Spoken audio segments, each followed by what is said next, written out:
ही पाषाण नींव का पत्थर बन जाता है।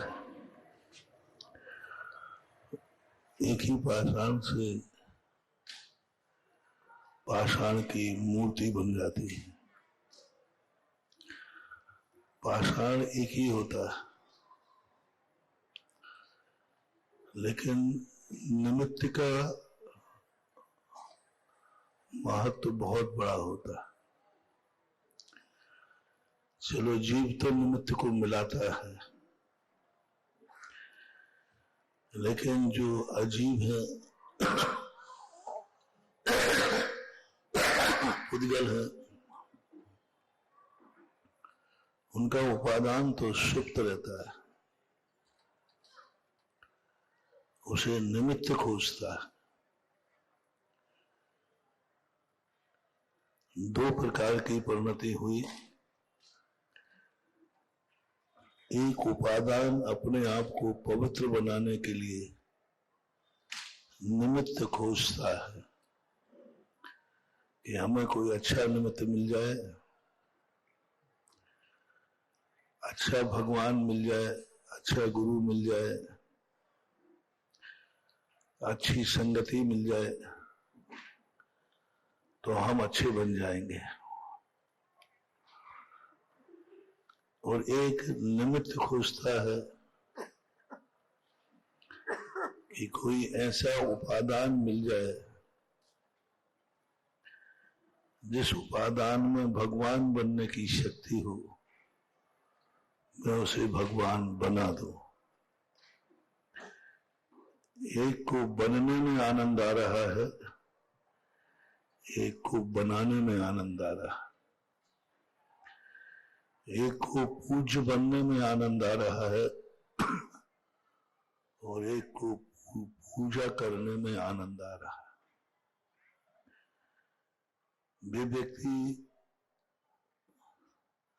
बहुत महान होते हैं जो स्वयं पूज्य बन जाते हैं,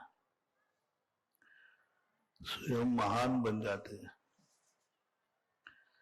दूसरे व्यक्ति वे होते हैं जो स्वयं तो नहीं बन पाते, लेकिन दूसरे को बनता हुआ देखकर आनंद की अनुभूति करते हैं, दूसरे को बनाने में विश्वास करते हैं। मैं नहीं बन पाऊंगा, कोई बात नहीं, मैं ऐसी वस्तु को खोजता हूं जो मूर्ति बनने की शक्ति रखता हो। कुम्हार और शिल्पी पहाड़ों में खोजते हैं, खदानों में खोजते हैं, ऐसा कौन सा पत्थर है जिस पत्थर में मूर्ति बनने की शक्ति छुपी है। वो किसी शिल्पी का इंतजार कर रहा है। वो शिल्पी के पास नहीं पहुंच सकता,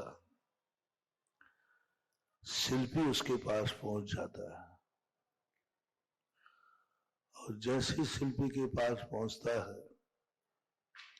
और जमीन में पड़ा हुआ पत्थर उठा करके एक मूर्ति बना देता है। वह निमित्त इतना आनंदित होता है उस मूर्ति को बना करके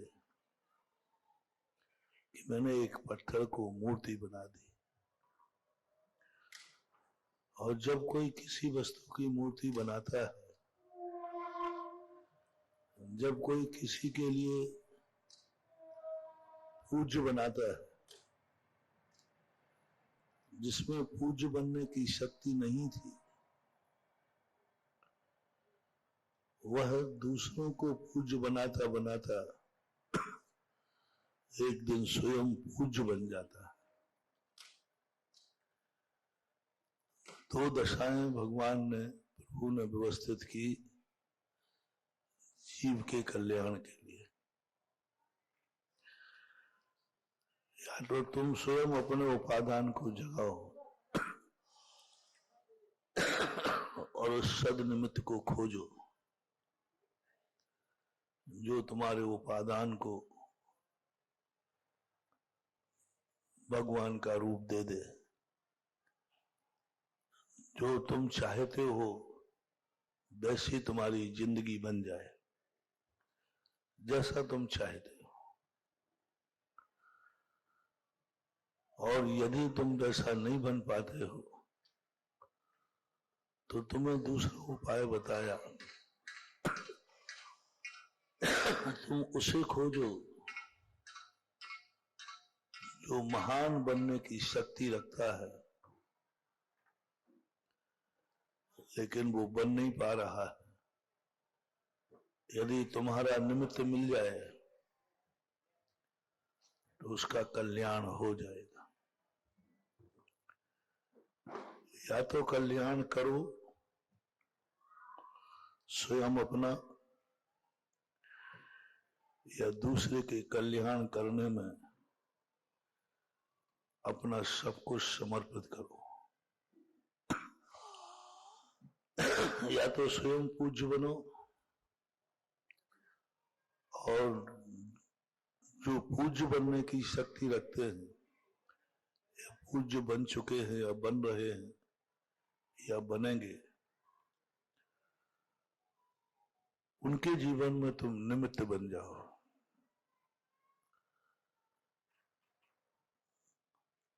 कार्तिकेय अनुप्रेक्षा में पूज्यवर कार्तिकेय स्वामी ने लिखा,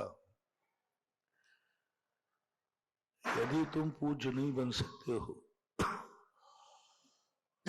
तुम महान नहीं बन सकते हो, उस ऊंचाई पर पहुंचने की तुम्हारी शक्ति नहीं है, लेकिन तुम्हारा मन है। कितने कार्य हैं दुनिया में जिनको तुम पाना चाहते हो लेकिन पा नहीं पाते। कितने रास्ते हैं दुनिया में जिन पर तुम चलना चाहते हो लेकिन चल नहीं पाते। कितने कार्य हैं दुनिया में जो तुम करना चाहते हो लेकिन कर नहीं पाते। बहुत सारे कार्य, बहुत सारी स्थितियां, और उन सारी स्थितियों को क्या मन में ही सजो के रह जाएंगे? क्या अधूरा और अतृप्त होकर व्यक्ति मरेगा? नहीं। कभी व्यक्ति को अधूरे और अतृप्त होकर के नहीं सोना चाहिए। जिंदगी के सुबह भली तुम अधूरे रहो, अतृप्त रहो, लेकिन शाम अधूरे की अनुभूति नहीं होना चाहिए। सुबह तुम खाली हो, मन भी खाली है, तुम्हारे हाथ में कुछ भी नहीं है, तुम रिक्त हो, कुछ भी नहीं तुम्हारे।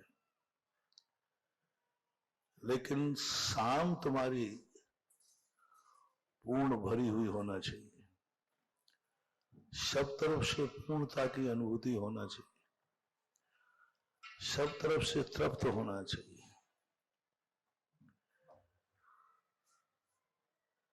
गाय जब घर से खेत की तरफ जाती है तब शुभ नहीं कही जाती। गाय सुबह घर से खेत की तरफ जाती है, घर से जाती हुई गाय को शुभ नहीं कहा।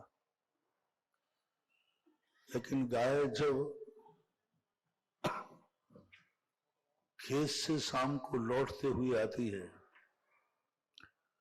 वह शुभ कहलाती, शगुन कहलाता, मांगलिक कहलाता है। यहां तक कि प्रकृति तक को शुद्ध कर देती है, जैसे गौधूली काल कहते हैं। गौधूली काल दो होती है, प्रातः काल भी गौधूली होती है, संध्या काल भी गौधूली होती है। प्रातः काल का शुभ सगुन तो आपने सुना होगा। प्रातः काल में स्वयं अपने आप में प्रातः काल शुभ होता है, मांगलिक होता है, ब्रह्म मुहूर्त होता है, लेकिन संध्या काल कभी शुभ नहीं सुना होगा। संध्या काल शुभ नहीं होता। संध्या काल के समय कोई कार्य शुभ नहीं किए जाते। लेकिन प्रकृति ने एक जीव को ऐसा बनाया है जो संध्या काल को शुभ कर देता है। स्वयं के शुभ मुहूर्त तो पंचांगों में लिखे हैं और प्रातः काल सभी के लिए अच्छा कहा, प्रत्यूष काल कहलाता है, लेकिन कहीं संध्या काल शुभ नहीं लिखा। प्रकृति अपने संध्या काल को शुभ नहीं बना पाई। प्रकृति का दिन अस्त होता है, और जब दिन अस्त होता है उस समय कोई भी ज्योतिषाचार्य उस समय को शुभ नहीं कहते। लेकिन प्रकृति ने नेचुरल रूप से एक आत्मा में ऐसी शक्ति दी जो वो अशुभ काल को भी शुभ बना देती है। सभी में ये नहीं है। अमावस्या सबसे ज्यादा अशुभ मानी जाती है, लेकिन महावीर स्वामी में एक ऐसी ताकत थी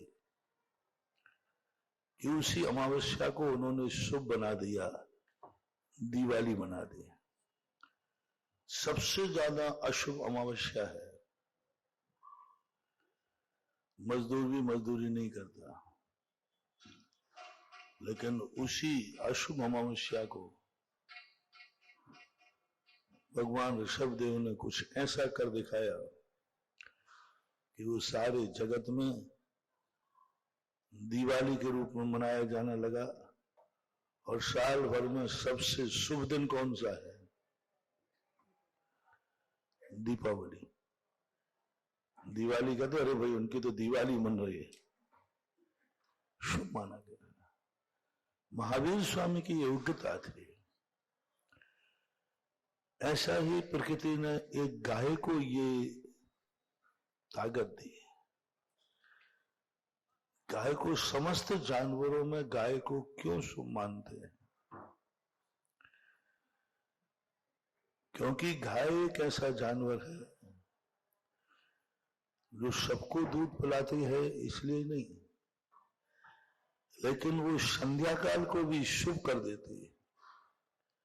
गोधूली काल कहलाता है। गाय सुबह चरने गई थी तब शुभ नहीं थी। जब गाय चर कर के घर लौटती है तो बहुत शुभ माना जाता है, शगुन माना जाता है, क्योंकि वो वहां गई थी जब काल पेट भी खाली था, दूध भी नहीं था, कुछ नहीं था उसके पास। लेकिन जब वो लौट के आई तो पेट भी भरा हुआ था, स्तनों में दूध भी भरा हुआ था, और अपने बेटे के प्रति ललक थी, कब मैं अपना सब कुछ जो मैंने दिन भर में दूध उत्पन्न किया है मैं अपने बेटे को दे दूं, उसका पेट भर दूं। गोधूली का ये शक्ति के कारण से गाय मांगलिक और शुभ होती है, क्योंकि वो काल को भी शुभ कर देती है, अशुभ को भी शुभ कर देती है। मानव जाति के लिए ये गॉड गिफ्ट है। या तो तुम स्वयं इतने शगुन बन जाओ, शुभ हो जाओ, किसी मंगल की तुम्हें जरूरत ही नहीं पड़े, किसी के संबंध में तुम्हें सोचना विचारना ही नहीं पड़े। या फिर तुम सुबह से सुबह भली तुम उदासीन रहो, सुबह तुम भली खाली रहो, लेकिन जब शाम को घर लौटो तो पूर्ण तृप्त होकर, पूर्ण होकर के खुशहाली के साथ लौटना चाहिए। तो तुम्हारा लौटना भी तुम्हारे परिवार के लिए शगुन और शुभ सूचक होता है। साधु 24 घंटे मंगल होता है और गृहस्थ शाम को मंगल होता है। साधु तुम्हारी तरफ मुख करके आवे घर की तरफ तो मंगली कहा, शुभ कहा।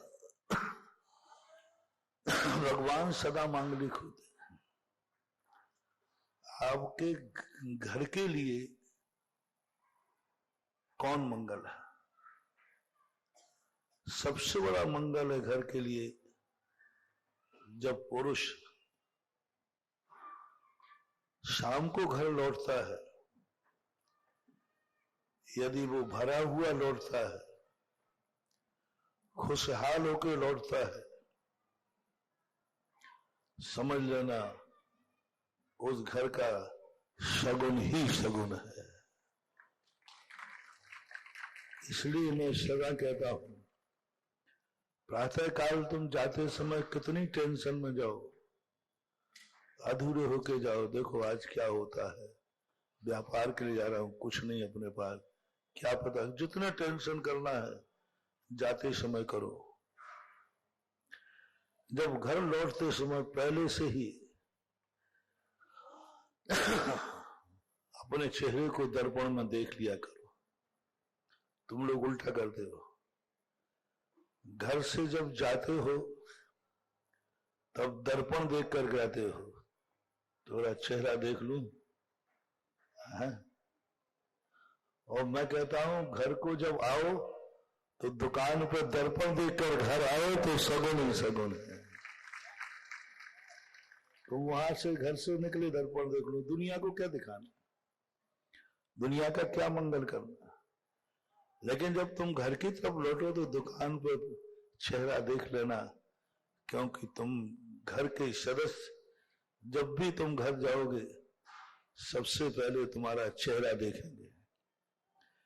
यात्रा से घर लौटोगे तो घर के सभी सदस्य तुम्हारा चेहरा देखेंगे, और तुम्हारा चेहरा हंसते हुए दिख गया तो घर वालों का शगुन हो गया, शुभ हो गया। शाम को गृहस्थ शुभ होता है, लेकिन हंसता हुआ, प्रसन्नचित्त, पूर्णता की अनुभूति हो। ऐसे लौटो कि जैसे मैं खाली गया था और भर करके लौट रहा हूं। टेंशन में गया था, टेंशन मुक्त लेके लौट रहा हूं। खाली हाथ गया था, भरे हाथ लौट रहा हूं। ये अनुभूति होना चाहिए, और यही जिंदगी का है। बचपन की जिंदगी जरूर रोते हुए जन्म लेती है, लेकिन व्यक्ति को मरते समय हंसते हुए मरना चाहिए, प्रसन्न चित्त होकर मरना चाहिए, पूर्ण होकर मरना चाहिए। जिंदगी में अब मुझे कुछ नहीं करना, जो करना था मैंने सब कुछ कर लिया, मैं पूर्ण हूं, संतुष्ट हूं, और एक चेहरे पर मुस्कान हो। समझ लेना अगले भाव का मंगलाक्षण हो गया। जो हंसते हुए प्राण त्यागता है वह नियम से अगला भाव उसका शुभ ही होता है। तो ऐसी जिंदगी व्यतीत करने के लिए दो तरीके। पहला तरीका, स्वयं अपने आप में पावन बनो, पवित्र बनो, साधना करो, तपस्या करो, और तुम स्वयं तीर्थ का रूप धारण करो। स्वयं अपने आप में भगवान का रूप धारण करो, स्वयं गुरु बन जाओ। लेकिन यदि ऐसे करना संभव ना हो तो अपने जीवन में एक ऐसी जिंदगी को बनाओ कि जो तीर्थ बन रहे हैं, जो भगवान बन गए हैं, जो साधु बन रहे हैं, ऐसी कौन सी वस्तु तुम्हारे पास है जो उन महान आत्माओं के काम आ सकती है? क्या है तुम्हारे पास? पहला मार्ग तो सबके बस की है नहीं। सभी मंगल बन नहीं सकते, सभी साधु बन नहीं सकते, सभी भगवान बन नहीं सकते। पहली शक्ति तो तुम्हारे पास है नहीं। अब दूसरी शक्ति जिसमें तुम्हें अपने जीवन का सगुन करना है, तुम ये खोजो कि तुम्हारे पास ऐसी कौन सी वस्तु है जो साधु के लिए काम आ सकती है। साधु के लिए काम आ सकती, जिससे हमारी वस्तु है और साधु के पास पहुंच जाएगी तो वह साधु के काम आ जाएगी। गृहस्थ के लिए कहा। अब बोलो, ऐसी कौन सी वस्तु है जो तुम्हारे पास है लेकिन उससे साधु का बहुत बड़ा काम हो सकता है, उपयोग हो सकता है। साधु अपनी साधना बढ़ा सकता है, साधु बहुत दिन तक जी सकता है, और वो साधु के पास नहीं है, वो तुम्हारे पास है। साधु के पास जो है वह साधु का है। ऐसी कौन सी वस्तु है जो साधु को जरूरत है और साधु के पास है नहीं, और इतनी जरूरत है कि यदि साधु को नहीं मिलेगी तो साधु मरण को प्राप्त हो जाएगा, और यदि मिल जाए तो साधु की साधना हो जाएगी। बोलो, कौन सी चीज है ऐसी? आहार। साधु के पास नहीं है लेकिन साधु को जरूरत है। यदि साधु को आहार नहीं मिले तो या तो मुनि पर छूट जाएगा और या फिर समाधि हो जाएगी। तो जिनेन्द्र भगवान ने गृहस्थ से कहा, तुम साधु नहीं बन पा रहे हो, कोई बात नहीं, तुम्हारे पास जो वस्तु हो वह वस्तु तुम साधु को समर्पित करो, जिससे वह साधुता की आवश्यकता की पूरी हो जाए। तो गृहस्थ को सर्वश्रेष्ठ दान कहा आहार दान। अब गृहस्थ साधु नहीं बन पाया, लेकिन उसके पास जो वस्तु थी वह साधु के काम होने से अपने भोजन करने के पहले उसको साधु को दे दिया। तो प्रकृति कहती है, तू आज साधु बनने में समर्थ नहीं है, लेकिन तूने अपनी वस्तु साधु को दी, जिससे साधु ने अपने रत्नत्रय की रक्षा की। कल तेरे अंदर साधु बनने की शक्ति आ जाएगी, अपने आप आ जाएगी,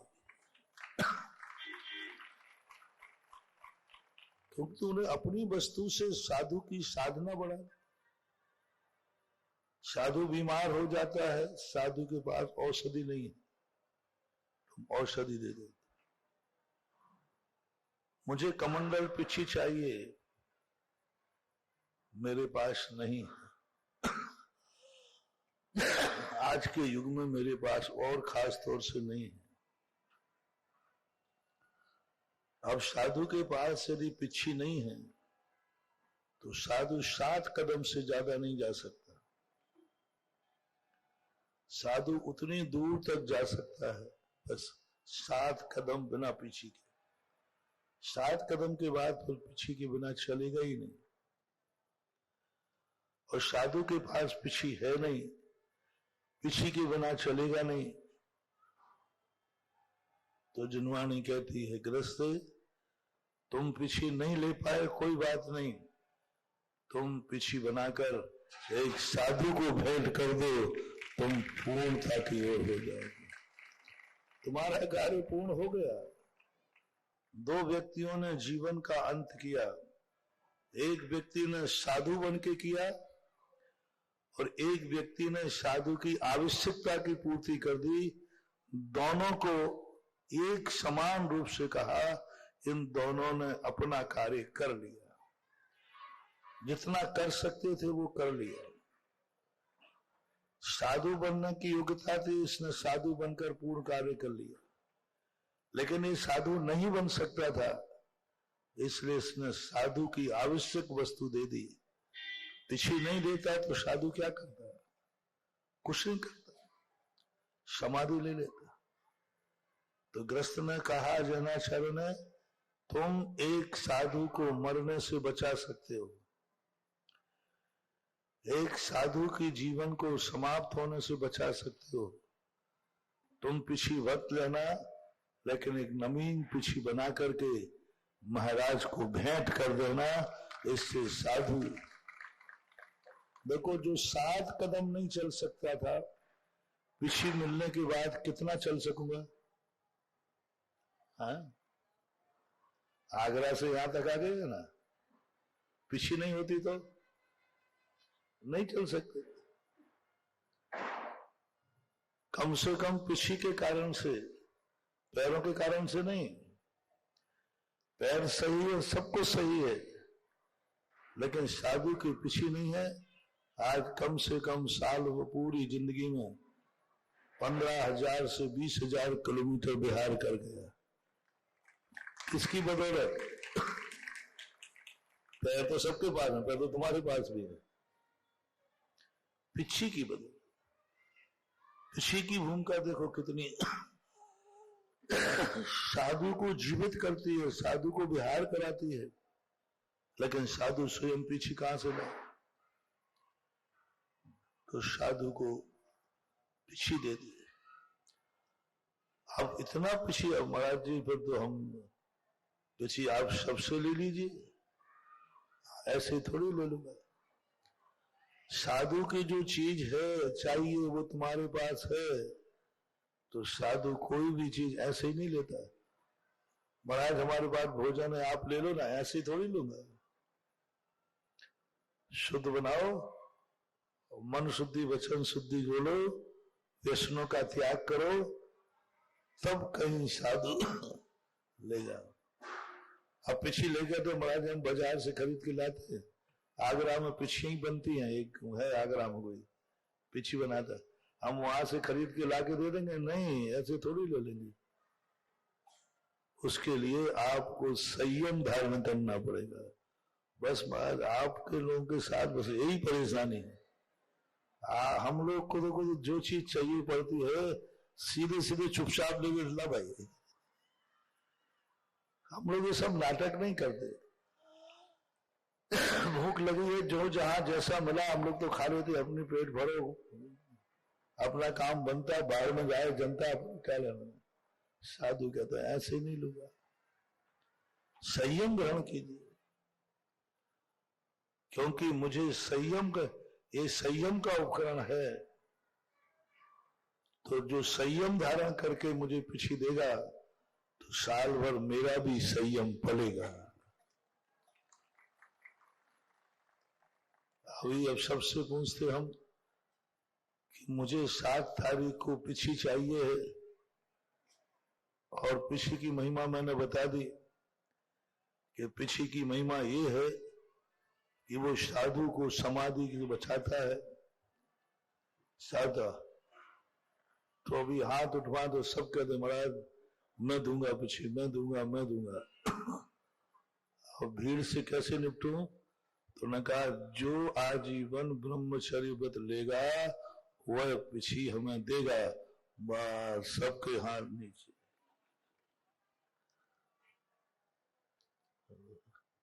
1-2% तैयार हो पाएंगे। अब देखो, तुम दे सकते थे, देने की भावना थी, लेकिन बीच में संयम आ गया, आप नहीं दे पाए। वे महान आत्माएं जिन्होंने कहा कि नहीं, मेरे पीछे रहने से साल भर साधु का संयम पलेगा, तो मैं जिंदगी भर संयम धारण करने को तैयार हूं।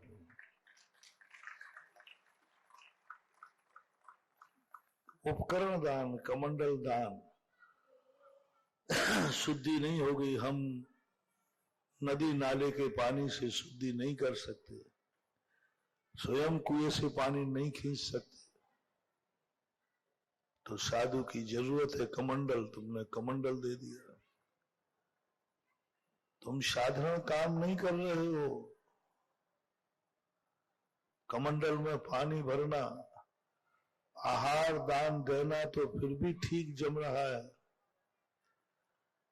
आहार देना तो फिर भी समझ में आ रहा है कि धर्म है। महानुभाव, कमंडल में पानी भरना आहार दान से भी ज्यादा भरना है। क्यों? साधु यदि शुद्धि को लघु शंका, शौच आदि जाएगा, यदि कमंडल में पानी नहीं है तो नहीं जाएगा। अब बोलो, लघु शंका और शौच यदि साधु रोक लेगा तो बोलो साधु की क्या हालत होगी? लघु शंका नहीं जाए और शौच नहीं जाए तो साधु की साधना खतरे में पड़ जाएगी कि नहीं? आहार को फिर काहे को उठेगा? आहार भी बंद हो जाएगा, बीमार हो जाएगा, मरण हो जाएगा। और यदि नहीं रुक पाया और हो गया, मान लीजिए लघु शंका शौच हो गया, तो फिर साधु तो ना तो स्वाध्याय कर पाएगा, ना फिर वो आहार को उठेगा, मरण को प्राप्त हो जाएगा। यानी एक कमंडल में पानी देने का अर्थ है एक साधु को 24 घंटे जिंदा रखने का पुण्य है। कमंडल में पानी, 2 लोटा गर्म पानी भर दिया, लेकिन 2 लोटों का उपयोग तो देखो कितना है।